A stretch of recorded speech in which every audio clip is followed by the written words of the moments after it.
we have a simple message for all countries. Test, test, test. I'm Janelle de Malaon, and those are the kinds of questions we want to answer in this DW COVID-19 special. It's the same one scientists and government officials have grappled with since the beginning of the outbreak. Now back to the message to test, test, and test. South Korea was one of the countries which followed the World Health Organization's advice most diligently and managed to flatten the curve. Here's how South Korea did it. A South Korean hospital has created a new system for testing patients suspected of suffering from the coronavirus COVID-19. After an initial consultation, patients enter a booth to have samples taken and talk to a medical technician using an intercom.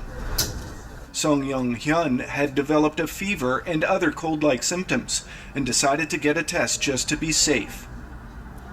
If you don't know that you have it, the pandemic spreads. Even if you're a little anxious, it's good to have a test. At first I was scared when I heard about it, but it wasn't as painful as I thought, and it was actually kind of interesting. The booths are the brainchild of Dr. Kim Sang-il. Early designs were quickly put in service on March 10th. The booths help medical workers process patients 10 times faster than the traditional procedure. Prior to the introduction of this system, patients were treated in large negative pressure rooms, which take a long time to sterilise and ventilate. It's inefficient, and doctors and nurses had to meet people face to face and were nervous about exposure and tired. This physical separation is safer and enables prompt examinations. Dozens of hospitals in South Korea and abroad have expressed interest in implementing a booth testing system. Although these prototypes are not scaled for manufacturing, Dr. Kim has shared his know-how. Testing has been a key pillar to South Korea's response to the coronavirus outbreak, seeking to flatten the curve and reduce the number of new cases without implementing a complete lockdown. Test kits manufactured here have been exported to other countries to strengthen their response to the pandemic. Drive-through testing has also been an innovative way South Korea has battled the coronavirus outbreak. Despite fewer coronavirus cases in South Korea in recent days, medical intern Park Chan-soo argues for rapid testing.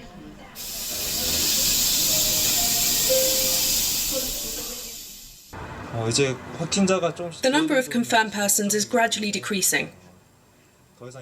The most important thing to get rid of the epidemic is to identify the suspected patients as soon as possible and have them self-isolate or receive necessary treatment. If you have even a little fever or suspected symptoms, it's recommended that you go to the hospital and get tested.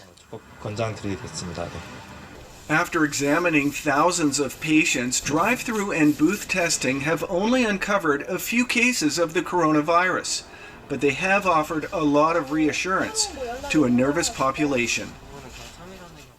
Joining me now is Al Edwards. He is a professor and immunologist at the University of Reading in the UK. Welcome, Al. Now, South Korea's method seems to be working. So why aren't all affected countries doing mass testing if they can? It's a really good question. I think that the video you just saw gives you some glimpses as to why.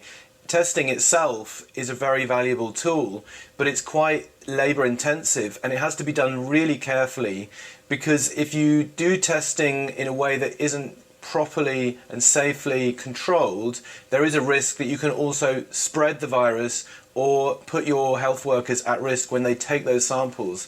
So it's a delicate balance and it needs a lot of manpower. Well, because of the complexity of this task, we can imagine that not all countries are able to enroll this kind of mass testing. What would you recommend for those countries? So I think that the most important thing is to spread the resource you have wisely. So what's really important is to, first of all, prioritise people who are in hospital and also healthcare workers, because these are the most vulnerable people and also the most exposed people. And by prioritizing the use of your testing resource and by using that as smartly as possible, even if you have limited testing resource, it's still incredibly valuable and it gives you so much data and so much information about what's going on. What about home testing kits? Could they help at all? Yeah, so there's a number of different technologies and tools out there. These can even be as simple, I have one here of this little plastic cassette that could potentially be used at home. This kind of technology is going to be incredibly useful, but it does have to be used very carefully. So when you do a lab test, you have the best possible accuracy. If you do a home test, they're not quite as accurate, but they're more convenient. So you have to make sure that you use the best possible science and medical practice to use these tests effectively, rather than just using them without proper consideration. And before we let you go, we step away from the sobering world of tests and vaccines to indulge in lighter fare. One restaurant in Hanoi has created the Corona Burger, so far only available in Vietnam, but it looks set to take off worldwide. It's a beef burger in a green tea-stained virus-shaped bun. The restaurant owner is delighted with his creation. He says business is good, and he'll hopefully remind customers to wash their hands before eating.